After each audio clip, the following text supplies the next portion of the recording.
Hello, everyone, and welcome once again. Oh, I'm Rebecca Weston with the Camino Calls, and I help people plan their walks on the Camino de Santiago. And I also lead small group trips on the Camino. And every Sunday, I share reflections and insights and tips for the Camino. And on Wednesdays, most Wednesdays, I have a guest with me, and I am delighted today to welcome Maria Anderson of the Perennial Immigrant. And so when I first came across the Perennial Immigrant on Substack, I really enjoyed it because it made me pause. It kind of slowed life down a little bit to read what Maria has written about her life in Portugal, and it invites this kind of stillness. And a pause to think about things. And so Maria writes at the start of her every post that she writes to see with new eyes, to learn to belong, and to stay awake to the extraordinary ordinary that greets me each day. And that's in many ways the essence of her work. Through her reflections, we get to walk alongside her as she adjusts to a new life in Portugal, a new language, new customs. And The Perennial Immigrant chronicles not just her life abroad, but a meditation on belonging and courage and presence. And I'm so looking forward to connecting with her. As to how she came to this point, from seminary studies in her 50s to walking the Camino and building a new life in Portugal. So, Maria Anderson, thank you so much for joining me at the Camino Calls. Thank you for having me. It's really a joy. I'm really glad to share my story and and answer your questions and see where we go on this one. Another Camino on the air. Wonderful, wonderful. So, Maria, your writing, I feel, has a way of going deeper. You wrote that change and growth remain possible at any age for those of us who dare to dream of other ways of being and doing. And I'm just wondering, have you always felt that way, or was there a particular moment that you suddenly kind of saw this truth a bit more clearly? I think it's been evolving over time, but I think probably it started during the pandemic when I was a chaplain and seeing all sorts of stuff, and coming home and telling my husband Ted, I said, "Got to do something different. Got to do it." And I was close to retirement, and so it was a natural segue that way. But to be honest with you, I think it crystallized here. I think once I got here, I felt that it was even more than I imagined. And so that's kind of where it started. That was the root of it. But I think it's an evolving thing for me. Every day there's another opportunity to kind of live into what I wrote. Yes. And every walk for me, every day that I wake up here is a day where I have what I see as new eyes. And those new eyes give me insights that I never really imagined I would have, to be really honest with you. And it's a joy to find that. And I was going, wow, I'm hitting 70 next year, and I'm going like, this is pretty good, not bad. Yeah, So that's awesome, and thank you for sharing those reflections with us and your thoughts, new thoughts at this age or at any age. It's really wonderful to be along the journey with you as we, your readers, read The Perennial Immigrant. You mentioned being a chaplain, and I understand that you went to seminary outside Boston from 2010 to 2013 when you were in your early 50s, and that wasn't part of your original life plan. So can you tell us a little bit about what led you to do that? oh gosh, little craziness, a little courage. I think that's what's led my life. A lot of times, um, around that time, I was looking for something different. I was already doing some really meaningful work as an elected official in my city, but there was something missing, and I started to explore. And I had a friend of mine who was a member of the local congregation that I ended up being ordained in, United Church of Christ, and so she said, "Why don't you explore an internship in hospice chaplaincy?" And I fell in love with it. I did 2 units of what they call clinical pastoral education, and I fell in love. And she goes, "Well, the next step is you can't do this unless you follow this path. You have to go to seminary. You have to get your MDiv, which is called Master of Divinity, which is kind of a pompous name for something." But I enjoyed, then you can get ordained, and then you follow your chaplaincy path. And so I did that. I said, I immediately applied, immediately just went for it because I had fallen in love Mhm. with the chaplaincy, and I love the spontaneity of the every day was different kind of thing when you deal with patients who are in that state of life. Mhm. And I didn't know that it was gonna happen to me, but it changed my life. And then that consequently led me to seminary, and then my whole brain blew up there, which was really a wonderful experience. And the whole thing of dedicating 3 years to flying back and forth was really cool. And afterwards, then chaplaincy evolved. I was not only a hospice chaplain, then I became a hospital chaplain. I did a residency and then became a hospital chaplain. Mhm. And then living through COVID was in and of itself, an expansive experience. It's sad, but also really profoundly soul opening experience Mhm. for me. So it's a continuation of it, and that's where all the ideas of coming to Portugal happen. And I would go home and I'd tell my husband, we'd sit in the sofa watching TV. And I said, "Got to do something different." He goes, "Well, let's start exploring." We've always wanted to travel, and we've always wanted to maybe move somewhere else. My Mhm. son had married or was about to be married, and then we said, "We can go," and we did. That's where it kind of all started. Kind of that's why in my last reflection, I kinda talked about how these reflections that I have in photographs in my last post kind of I actually came to that. I said, "You know, that's been it's been leading to it all along this path." Um, the Camino itself, I remember watching, of course, the famous movie with Martin Sheen, and I was in a residency program then, and that triggered me tremendously. And then Mhm. when we knew we were coming to Portugal, I said, "Well, I'm gonna do the Camino Portuguese." So, Mhm. um, Wow, what a journey, and, on behalf of everyone that whose lives you've touched, thank you for your work, oh, especially during COVID. I'm sure there are so many people who are so grateful for your presence during that time. it was a sad privilege, Yeah. but I have stories in my head that I wouldn't share because it's not relevant at this point, but those are the stories in my head that I still remember, that I still, although they were sad, profoundly sad at times, I've worked with people who were amazing caregivers, Mhm. nurses, respiratory techs. I saw stuff happen that just my admiration for other professions within the hospital just blew open, and there was a great opportunity because we were closed off, we were quarantined, we couldn't have visitors, and so it was a great time to relate to people, staff people. And as Mhm. the pastoral care staff, we had 4 people, and we did what we could. We'd go around and give coffee and teas and then write notes to people and stuff like that. So, it was not only a time to deal with work with patients, and you couldn't actually go into the areas with the COVID, patients were out. We were outside of the walls at times. Mhm. But it was, fascinating to work with the staff who worked so intimately, who had to get gowned up and had to be exposed, and that Mhm. just opened my heart even more. So, Mhm. but I was when it was done, many of us in the pastoral care staff, not only at the hospitals that I worked at, and that I eventually was the director of, it was the other staff as well. They had seen so much of death that Yeah. they were looking for a breath of air. And so when Yes. we start literally a breath of air when we started taking off our masks, it was like, Mhm. wow. It was a beautiful day, and when we started walking around, we almost felt like I feel a little naughty. I don't have my mask on, but it was also a beautiful time because it meant that we were better. Yeah, yeah, So, but wonderful. my heart was always open. The experiences I've had just opened my heart. I'd like to think that I was just a privileged bystander many times. Hmm. And, so I And love the work.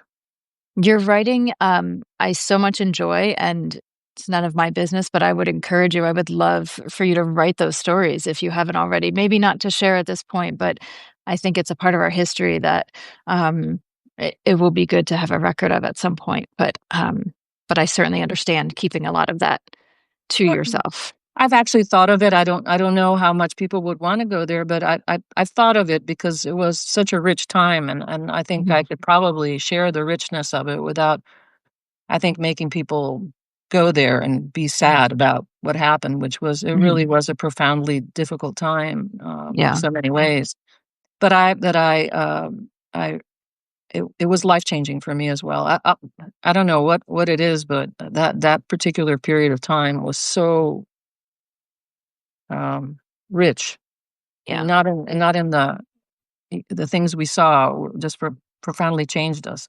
So yeah, Mhm. maybe one day I'll do something. I know that during that time I used to lead the prayers in the morning. Prayers or reflections for the leadership Mhm. team, Mhm. and I'd never.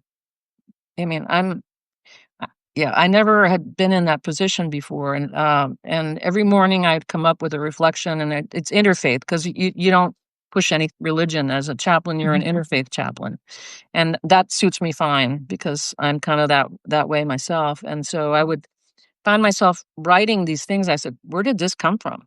And I remember I still kept them and brought them with me. So Mhm. those are a treasured part of it. But maybe one day that'll be a story to tell. Yeah. Yeah. You've now this might so you did um you had that chaplaincy and you talked about how, you would come home and say to your husband like we need to change something's so you wanted some sort of change. So can you tell us a little bit about how you came to make your home in Portugal and make that decision to make that move to another country? We were kind of adventurous. We in our 30s we thought about it. Then we had a child, and that was it for a long time. And then life what altered it. But when we decided to do it, we were looking for a country that was warm, welcoming, gracious, kind in the part of Europe that we could reach the United States because our son and daughter-in-law and friends still live there, and we go Mhm. back once a year or sometimes twice a year. And so we wanted a place where we were be at a pivotal point where we could Mhm. fly back closer, but we also wanted a place that had a reputation for being kind. And Mhm. so when we started looking originally, we explored all of them. We Costa Rica, Mexico, Ecuador. But when we said, my husband said, "We love Europe.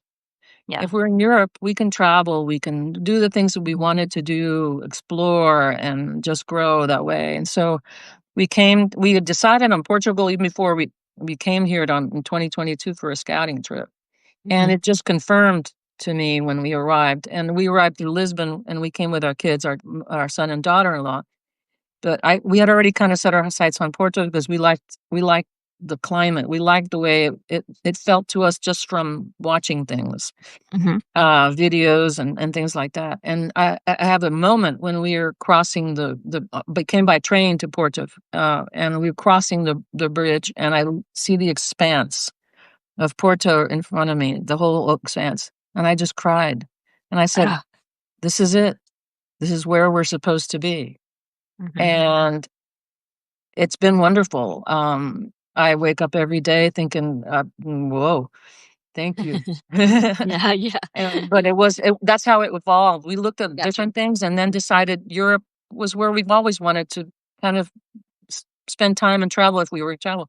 So why not reside in Portugal? And the people Yeah. here are just as kind as we thought they would be. That's Uh, wonderful, wonderful. I'm so you've also then walked the Camino de Santiago. For those that don't know, the Camino de Santiago is a network of pilgrimage trails across Europe, all ending in Santiago de Compostela, Spain, although you can continue on to walk to the ocean. And so there are routes through Portugal, through Spain, through France. I've met people who have walked from out their door in Germany to get to mhm. Santiago de Compostela. Tell us a little bit about when you first heard about the Camino de Santiago, and then how you got from, "Oh, this would be interesting," to we're going to do this and getting on the Okay. trail. That's all. Yeah.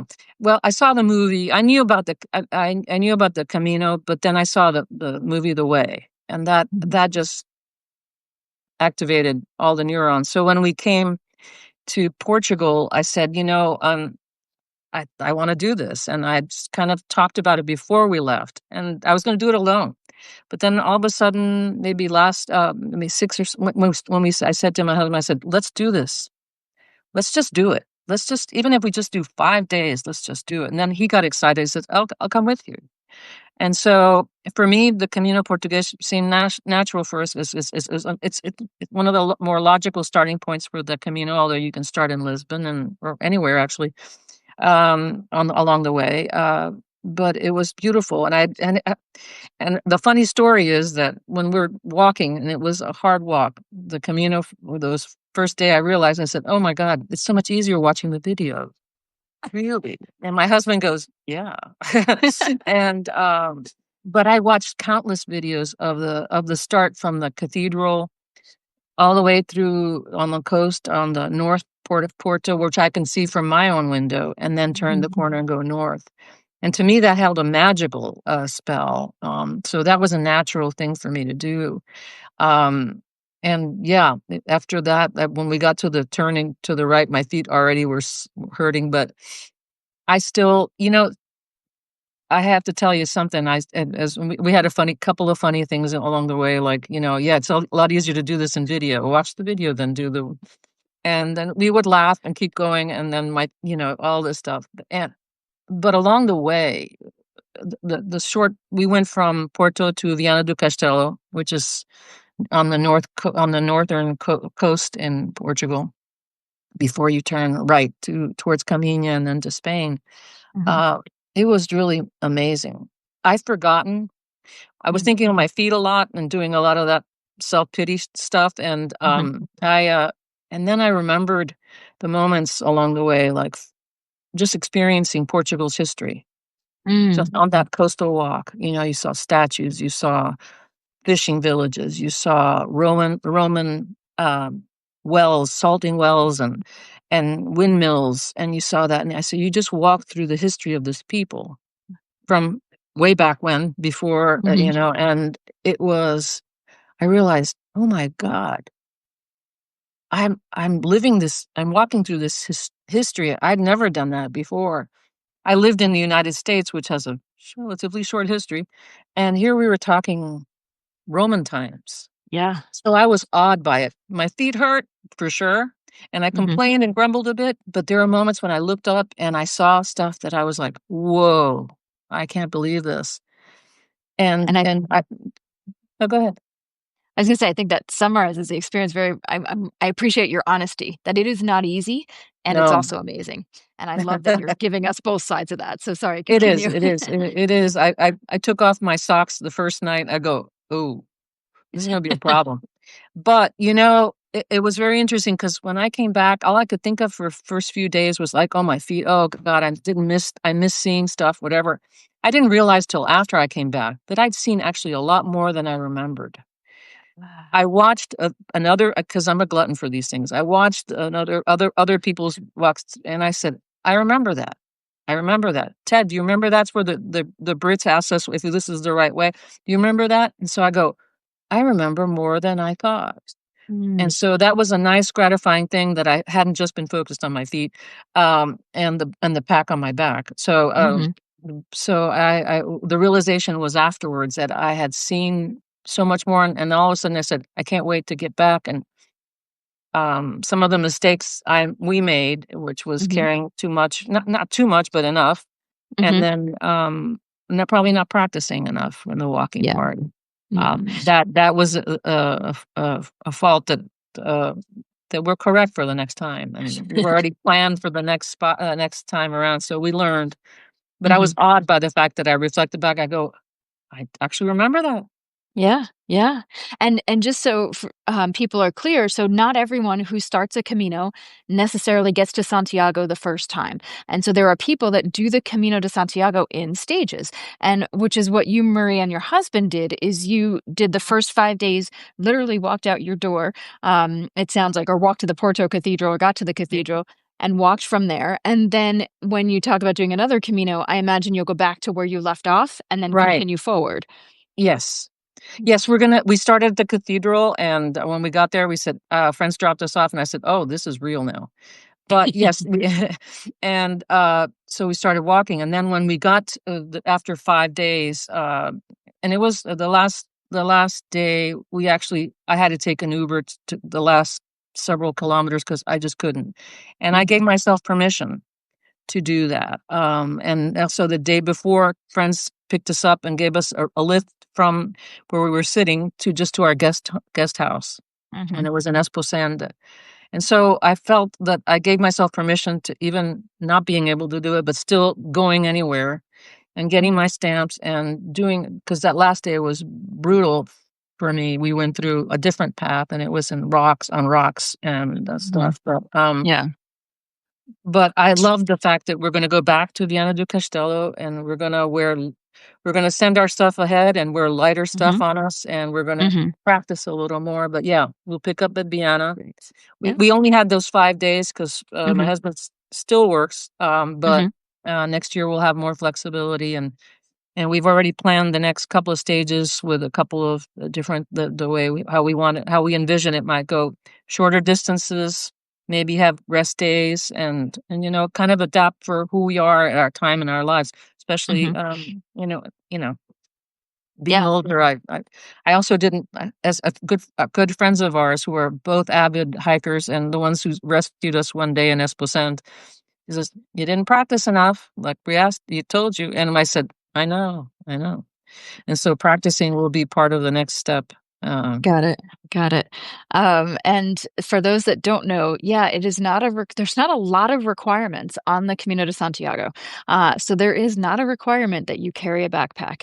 There no. is not a requirement that you stay in a hostel in a room with 20 other people. You can, and I've done it that way, and it's been amazing. But Yeah, one of the things I love about the Camino is how accessible it is to so many people, so that you have companies that can bring your bags for you so that you can focus on walking, on literally putting one step in front of the other. So I love too that you are bringing that up because um, one of the reasons I started my business is because so many people didn't think they could do the Camino because they were like, "Oh, I can't carry a backpack," or "Oh, I'm beyond the age where I can stay in hostels."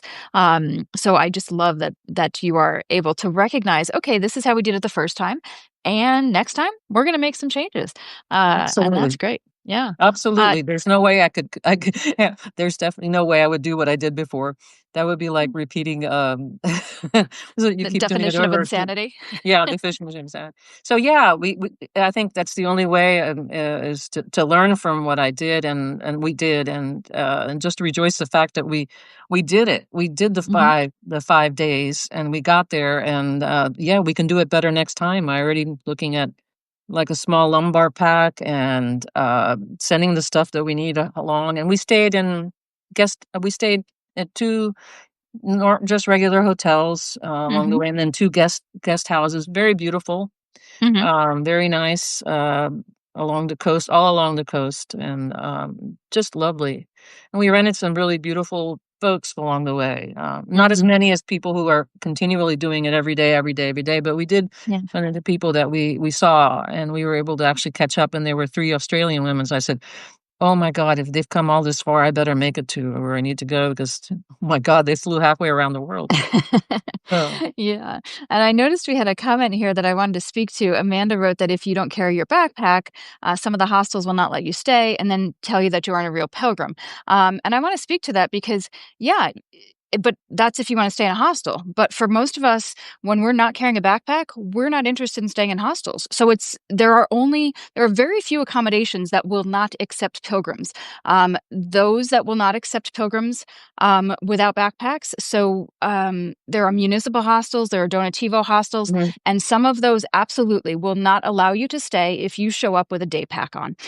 But for most of us that are sending our packs ahead, that's not where we're looking to stay anyway. And then this idea of you're not doing a real Camino, I let that go a long, long time ago because, again, who am I to say your Camino is any less than my Camino simply because one of us has 10 pounds on our back? We're still walking, we're still having this experience, we're still in communion with other people along this journey. The Camino is so much more than what's on your back, in my opinion. absolutely. This Australian folks, the ladies that I saw them earlier in the walk, and that's an example of what we're talking about, and they were carrying their packs and stuff like that, but there was a woman, one of them was struggling really hard, she was carrying a lot, and, so, yeah, who's to say? Not only in your backpack or not a backpack, but I think it's what you carry, your intentions are. I mean, for me, the intention was to get to Vienna and to try to start, just to get it going. But yeah, no, I don't like. I can't. I decided at my age, I just need a private bathroom or one that's nearby. Yeah, So and it's not to I mean, if I could, if I were younger and a lot yeah, younger, I would do something like that. I wouldn't mind it because it's not a thing, but right now, just my Camino is, as you say, it's different for everybody else. yeah, Different as depending on your age, your abilities, your desires, your goals, everything. So yeah, it's all yeah. they're all Caminos and Yeah. they're all good. Yeah. And I've done over a dozen now. I've done them every which way, different accommodations, carry the pack, not carrying the pack, and, the more I do them, the more I realize, you know, what an experience it is regardless of how you choose to do it. And I'll never forget, I think I told this story in my last interview, but it is worth repeating. On my first Camino, when I did my first Camino, it was 2012. No one I knew had ever heard of it. It was before the movie came out in the US. Um, a friend of my sister's had done it. She'd done a week. She had stayed in hotels. She had sent her pack. And I did the total judgment thing, and I was like, "Well, I'm not doing the Camino like that." That's, and but within days of being on my first Camino, I looked around, the people that I was sharing a meal with. I mean, we had a guy who was biking because he was from the US. He only had a week vacation, but he so wanted to do the Camino, and so he was on his bike. There was a woman who had done the last 100 kilometers with her 2 20-something kids and loved it so much, she said, "I'm gonna go back to Saint-Jean-Pied-de-Port in France, and I'm gonna walk another couple 100 miles on this thing."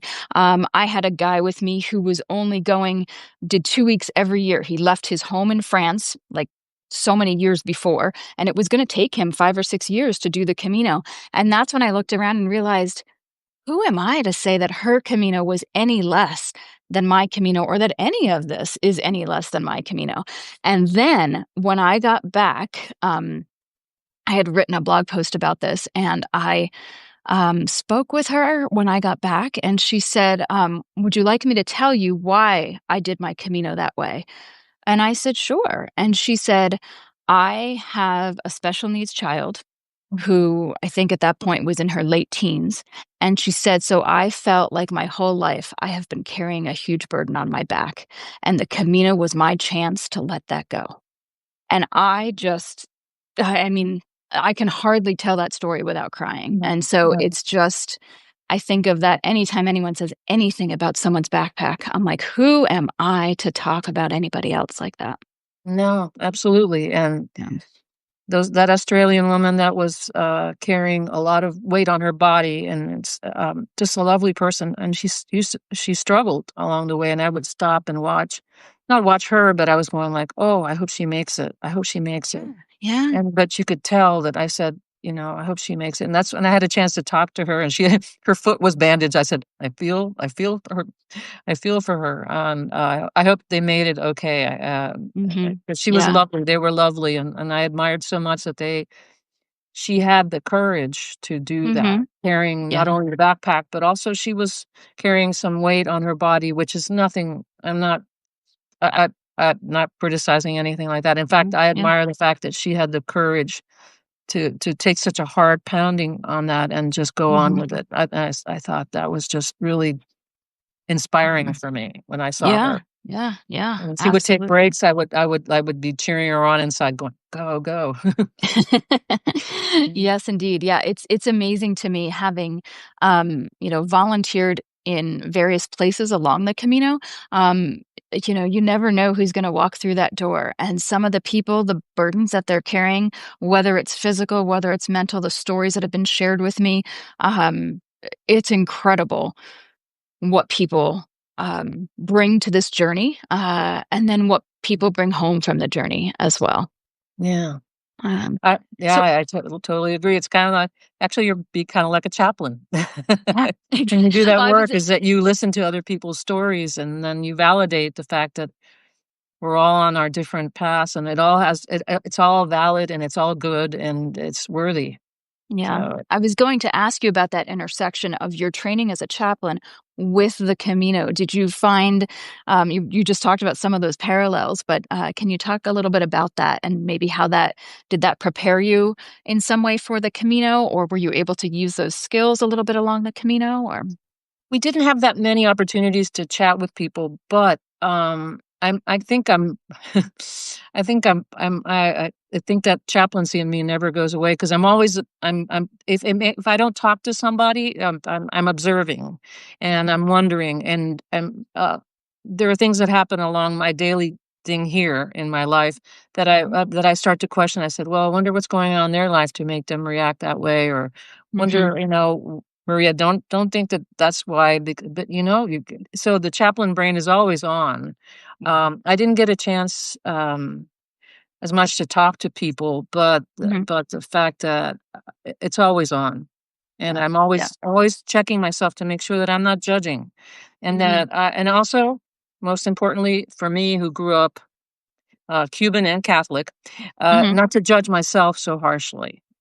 Those 2 days when we had assistance, one of our friends picked us up, and we drove us like 6 kilometers to the guest house, and the next day when we had to take an Uber, I said, "It's okay. Mhm. It's alright." So, the chaplain training is always in there somewhere, the training doesn't go away, it just sometimes I use it on myself and, most time, but I feel that it has helped me here as I look around the world that I'm in and, that I try to see it from so many different I try to see it from another point of view, Yeah. and so Yeah. that's the chaplain in me. Wonderful, wonderful. For those of you that have joined us, if you have any questions for my guest, Maria Anderson of the Perennial Immigrant here on Substack, feel free to type them in. And thank you to those who have already hit that heart button to say you're enjoying our chat or have asked a question already. Feel free to jump in. But Maria, you quoted John O'Donohue and John Quinn Mhm. in a post. One of the greatest sins is the unlived life, not to allow yourself to become chief executive of the project you call your life, to have a reverence always for the immensity that is inside you. That is such a powerful idea, and it gives me chills. Did you feel at some point in your life that you had an unlived life, or was this something that you have just recently come across and wanted to share it with us, for which I'm grateful. Yeah, no, I'm fascinated by that too, 'cause, I use my grandmother in that particular reflection. I had my grandmother who lived so fully in a very simple life. And so I was remembering her, but I think what's cracked open for me is cracked open here in Portugal. I have more time. I had to make the transition from being really engrossed in my career that I loved and retire. And then all of a sudden you land in a new country and you go, "Oof." And so once I got over through a period of time where I was like readjusting my brain to just try and enjoy it, the unlived life, I made a point of saying, we're here. I'm gonna take advantage of everything that we can, in simple ways. It doesn't mean all the places we traveled extensively. We travel enough, and we hope to travel some more, but just living each day fully is something that cracked open here. Yeah. And I've been blessed with a really beautiful community of friends that we've made here as well, Mhm. that, has allowed me to kind of, uh, become become better at it. I Mhm. was never one of those ones that in my family, my mother was the hostess of the house.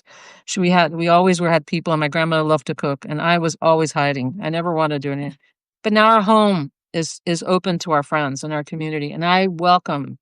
And so that's part of a life that I never really had done before, and I just look forward to welcoming people to our place. Mhm. It's kinda like when I write, I don't know who I'm gonna reach out to and stuff like that, but in our home, what we have comes they come over, we'll have a spontaneous thing, come over 6:30 Friday night, and we'll have some wine, laugh, and eat and whatever, and then but I'd never done that before, and I made a point of saying that this is part of living, Mhm. and the unlived life is part of that, and trying to live into that, and trying to live a fuller life. That's kind of what I'm striving for still every day. We had a comment that I've gotten goosebumps, tears, and lots of excitement listening to you this morning. So, and then David asked, has the Camino changed your life since your return? Ah, yes, I think it has. I want more of it. I want more of the I don't know, I was truly taken by seeing the Atlantic Ocean. It doesn't mean it's not the Atlantic Ocean, it could be anywhere, it could be a forest somewhere, but I had this longing to see more, and I have a longing to walk along the paths that other people have walked for thousands of years. That gives me goosebumps. And, I can't wait till whenever we do this again. We're about to become well, the end of March, we'll be grandparents, so we'll have to make some treks back to the United States, but, and that's a happy trek, I'm anxious to get back on the road. Not anxious, I'm looking forward to it because I'm not anxiety. If I now I know what I now I know what I need to do better. And so the excitement is, planning out the map and picking the dates and starting over again. So Mhm, what I've learned is to like what can we do next? That's mhm. that's that's what I've learned is like I can't wait to do more. Yeah, yeah, and I think for so many of us, for so many people that haven't done the Camino, they're kind of amazed that there's so many of us that keep doing it. Um, and it's a hard thing to explain, but that's what I keep trying to do every time I write a post. But there's just a different, something that happens to you when you are kind of like stripped of anything else in your life for that point in time. Your goal is to walk, and to get ideally to some sort of destination, and that's Mhm. pretty much it all day. Find some food, which, hopefully, you've got some with you, or you get into a little town along the way or something. But it is indeed, it's just, I think, an experience that so many of us don't have otherwise in our lives. And when we have it, it just calls us to we just want more of that. And some people look at it and say, "Okay, I'm gonna bring this back to my life back in my home country," and we change our lives in that way. And then, I met a guy a few years ago, a Spaniard, who says I every single year he does a week on the Camino just to reflect on his life, to reframe, to, reconnect. And I thought, I totally get that. I can Yeah, see, why he I does can it. see that too. And I have an interesting story. Last year, October, a couple of friends of ours from the States finished the Camino from they went from Sarria to Santiago, and they're in the United States, so they said, "Can you meet us in Santiago?" And I said, "Sure, but I'm gonna meet you behind the cathedral. I'm not gonna go in front in the cathedral until I actually arrive there." Mm, And so he said, "I understand you don't want." I said, "Yeah, if we can just walk around, I don't mind being here." mhm. But I wanna when I get here, I wanna enter through the and when I still watch those videos, the people arriving in the square, the back of my hair, it just stands Yeah. up. So my anticipation is one day doing that. I hope to. Mhm, And that's my goal, and that's what we hope for. And now what's really neat is that I've got a traveler with me, Ted, my husband, mhm. who just enjoyed it and watched out for me tremendously. I know he's watching. That's wonderful. But he did. Hi, He Ted. always walked behind me in case I decided to trip and fall, which I do rather well, and I've done it quite often at times, and so I have to thank him for that. But he's a good companion and very Mhm. patient with me because I'm I'm curious. not the epitome of patience, and especially when my feet hurt, and when he took us into a forested area with we changed routes, and I was like, okay, I don't like you very much today, so. And so I still look forward to that. We laugh at the stories, and Mhm, mhm. those 5 days were really wonderful in many ways because we have stories to tell, and that we're looking forward to the next, stage, and he's already planned it. He's already goes, I figured out another path." So I'm curious, Maria, because you said at first you thought you'd walk it alone. So can you tell us mhm, what changed? Kinda talk about, because for yeah. someone to say, "I wanna do it," is different from saying, "Okay, yes, you can come with me," to make that decision yourself to say, "Okay," because it is a very different experience walking the Camino on your own. Yeah. Well, I was I was in my imagination, like watching the video is easier. I thought walking the Camino alone would be okay, and I said, then luckily I didn't have to think it too much because Ted says, "I'd like to come with you," and then I said, "Oh God, thank you. I don't have to do this by myself," and it was really a lot of fun. So I really didn't know what I didn't know. I didn't know, Mhm. and I was idealizing a lot of the stuff, and then I realized I go, "That's yeah." And Yeah. so the journey with him was really fun, and that he's now excited about doing that as well is really fun. We're both in our he's a little younger. I'm going to turn 70 next year in Mhm. early next year, and Mhm. he's 68. So it's really cool that I feel like in my brain I'm 25. So that's why it has startled me that I had such a hard time with my feet. I thought because those must be 25-year-old feet, but no, they're not. And so it was that's how it evolved. I guess the idealization was I'm gonna walk it. I guess Yeah. maybe the thought was I was gonna walk it. Yeah. And then when I said, "Let's walk it," and then he said, "Yeah, I wanna go. I wanna go with you." And I said, "That's great." Okay. So it worked out. Um, there is I feel like I could talk to you for hours. So first of all, I want to thank you for this, but I have one question that I always Mhm. ask at the conclusion of these interviews, and it's for those people out there who feel the Camino calling, but they're really not quite sure if this is a thing for them. What advice would you give? Gosh, walk a day, maybe? Mhm. Maybe pick a small path and see if that's the way watch videos. I watched a lot of Camino videos and I love them Mhm. all, but I think I don't really know if that would be it, but maybe they could pick a spot if that's what they wanted to do, or Mhm. I don't know if they're coming from another part of the world, they've already made a commitment to walk. But if Mhm. they're in a local area where there is a Camino, I would say take a walk. Mhm. That would Mhm. be neat. That would be something I would say if you're nearby a Camino trail and see how it feels, because there's Yeah. nothing like it until you get on until I hit the boardwalks that I dreamed about that were so lovely and I reached parts of it that were falling apart and I go, "Oh, okay, gotcha. Yeah. Now keep going." Yeah. Oh my gosh. Maria, I want to thank you so much for joining me, for sharing your stories. Oh, Um, uh, and your reflections, show what's possible at any age. So you are definitely an inspiration to me, and I'm sure to a lot of people who are watching this and who will watch it in the future. So for those of you who want to follow more of Maria Anderson, she writes on Substack. If you just look up the Perennial Immigrant, I highly recommend her newsletter. I get such joy from reading it each time it comes through. And if you're feeling a pull towards the Camino, whether it's a whisper or it's getting louder, that's where I often come in. I help people plan their walks on the Camino de Santiago, and I lead small group trips on the Camino routes. And then every Sunday, I publish a newsletter with information about the Camino, various topics. And most Wednesdays, I do an interview like this with someone wonderful who has some sort of connection to the Camino, usually someone who's walked it, but not always.